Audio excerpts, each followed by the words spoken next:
DJ Delz. You know what I'm saying? DJ Delz. Yeah, this your boy Lil Wyte, Hypnotized Minds, kicking on my dog DJ Delz, strictly for the streets. It's going down, ACP in the building, M-Town in New York, baby.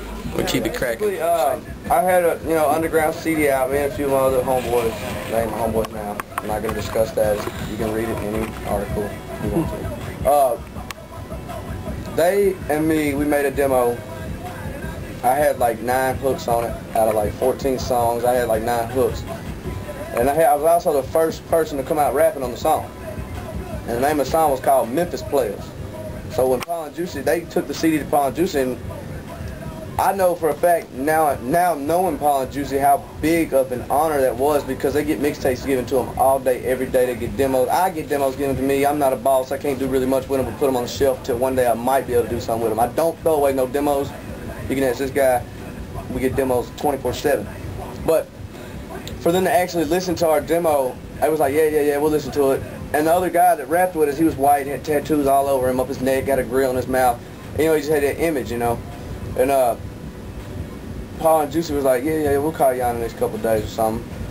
Well, they popped the motherfucker in and heard that first verse and called like an hour later. How long ago was this? Oh, 2000, 2001. Wow.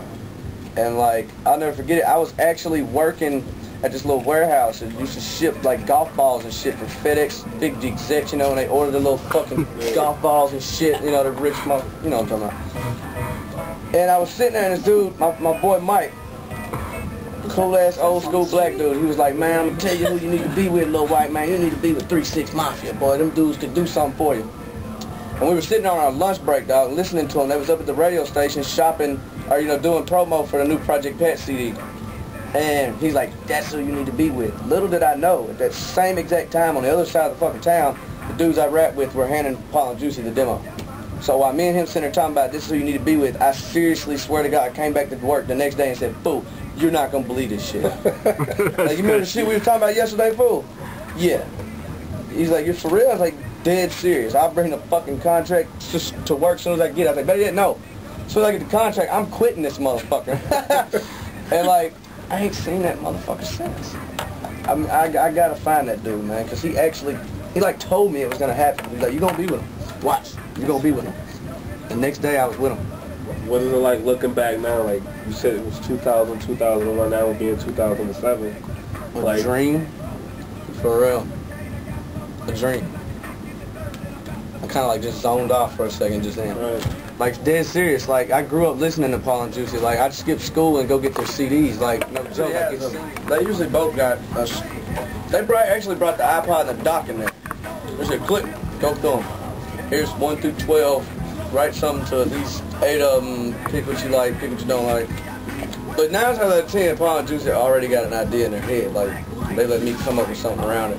But most of the beats, I tell you about it, I made like 3 to 5, 6, maybe 5 beats, like, while I was there, just for me. Wasn't nothing laying around like that. But, I mean, they work so hard every time they work, so every one of their beats are the shit, It's not, you're not finna find a whack-ass 3-6 beat laying around the house. You're not. It's borderline genius, man. Yeah. Borderline, so shit. I lived with them for 2 months. Them dudes are genius. To me, a 3-6 Mafia beat brings the best out of any rapper. You can put any rapper on a track by Paul, and I ain't knocking no other producers. There's some hard-ass producers out here. But it's something about a Paul and Juicy track, like she was saying, the way it breaks down and it never comes back in like that, and you're like, what happened? You want to rewind and see what happened. But like, it's funny because I've actually heard a lot of rappers' CDs, and they ain't bumping as hard on their own CD as they did on one track of Paul and Juicy's. I mean, I'm a big believer the track brings out the rapper.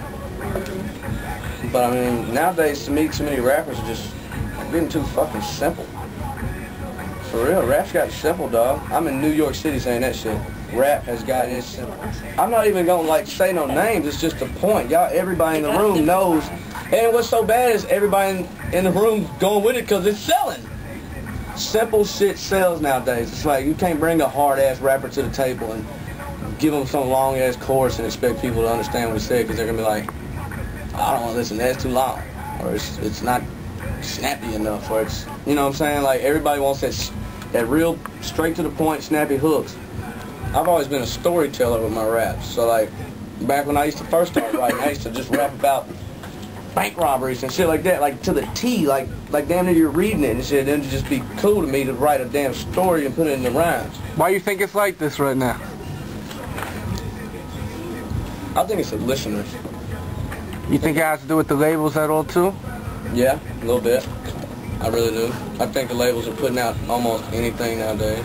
Well, they'll take a rapper that actually can rap and dumb them down for the market. Yeah. We know a lot of these rappers can rap a lot better than what they do on that. Yes, they can. Oh, yes, they can. And the thing is like exactly, they're putting the good rappers on the back burner. I don't know if you knew this, but there's a rumor, or was a rumor. I died? That you died. Like 19 times? 19 times. I got shot. I got jumped at a show. I got stomped to death at that show. What else do we get? Overdose. Oh God. Overdose on acid, crack, heroin, every drug you can think of. I want to ask you about that because, you know, you talk about... I'm still alive. It's a rumor.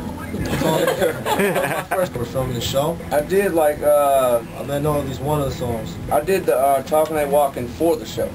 Like, we actually, Paul made the beat right there, the count with the hook right there, all for the show. But like during the taping, like they would be downstairs taping, and I'd be upstairs working. And the fact that it was just, to me, I'm from a little bitty ass hood in Memphis, and to be on MTV every other day for fucking 2 months is fucking crazy. You know, just to be with them, period, is crazy. The party's crazy. That's not really it. The party and shit. While I was really there, we partied to ourselves. We fix a drink and go in the studio. When we party in one spot. See, designated driver. We party in one spot. We sit up in the studio. We sit up in the studio and just come up with shit. You know, like we went to a couple of little LA parties, little Oscar parties and shit like that. But when I was up there, they were more focused on getting this album done and really getting it, because they were recording the show for like half of the album. Like while I'll be upstairs recording, they'd be downstairs shooting. So like we had to be kind of quiet and they couldn't be too loud, and it was crazy. But I think it was cool because just being in that atmosphere alone made it, like, you know, it was a lot of, it was good pressure, not like bad pressure. It was like, all right, motherfucker, you better do this or your else is screwed. You got major promo on this album. Yeah. That show's always on MTV. Oh, that was my promo. Yeah. How did that come about though, like the whole thing on MTV? It was actually, the way Pons used to say it was actually MTV's idea. They were like, you know, they were going through getting ideas for the show and just thinking of different little things they could do on the show. You know, Ashton Kutcher was one of the producers on the show. And one of the other producers, Kevin, what's his last name? Kevin something. But he calls Pons Juicy and he's like, whatever happened to y'all's white dude? And he was like, Lil Wyte. He was like, what about him? He's in Memphis, probably smoking some weed somewhere or some shit. He was like, well, I got a cool idea. We need to sort of bring him on the show, and you know, we ain't seen him in a minute. So Hollywood was already made up. Hollywood, yeah, the show was already made up. I called Paul just bullshitting, like, you gonna give me a spot in that jump food? You gotta get your boy in there. I didn't expect a whole fucking episode. But I mean, that's basically my episode. It says it on the freaking TV guide. Yeah. My name's on the TV guide, fool. Info, you know what I'm saying? 36 Mafia showcases Lil Wyte. That shit's crazy. My dad called me like, well, you know you on the TV guide. I was like, yeah, fool. What's up with you and Computer? Computer's my dog. Yeah, it look like you guys are like brothers. You guys like, just fuck with each other a lot. He's like the big brother you don't like. Yeah, you know that's what it looks like. Get you in trouble and get you out of trouble. You know what I'm saying? Like, yeah. He could take me around the block and possibly get me arrested, but he ain't gonna let nobody kick my ass. You know what I'm saying? Like, I hear you. But like, they got their favorite footage. You know, like we taped that show for like 2 days. You know, that one episode, like a day and a half taping, just a whole bunch of different shit, just here and there. You know, MTV's gonna use the drama. That was hilarious. I thought it was funny. It turned out. Nah, it was mad fun when you threw the drink in his face. He really gave me hell. They said, why, you know, he's been giving you hell. Just come up with something, you know, get him back. It's like, you know, because I'm pretty laid back. I don't, like, I'm actually talking loud because I'm in a big room with people. I usually don't, I'm chill. So they're like, give us more energy, Lil Wyte. Give us more energy. Give us more you. And I'm like, motherfucker, this is me.